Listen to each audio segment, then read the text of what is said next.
అంటే నేను చెప్పదలుచుకున్నా, హిందూ అంటే సింధు పదం నుంచి వచ్చింది.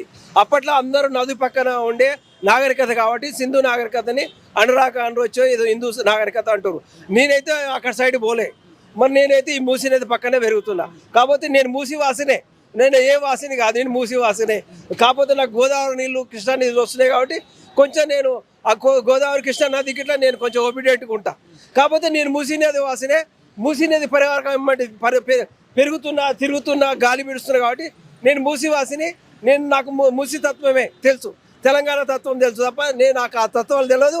విభజించాలనుకుంటే ఎన్నోసార్లు విభజించింది మీరే, కులాలు మతాలు పెట్టింది మీరే, ఇన్ని రకాల వర్ణ వ్యవస్థ పెట్టింది మీరు కాబట్టి మీకు తెలుసు విభజించడం. దళితులని ఎందుకు పెట్టినావు? భారతీయుడు అని పెట్టి ఒక రూల్ తీసుకురా. దళితుడు ఎందుకు, మళ్ళీ అతిశూద్రుడు ఎందుకు, శూద్రుడు ఎందుకు, ఇన్ని రకాల పేర్లు ఎందుకు, బీసీలు ఎందుకు, ఎస్సీలు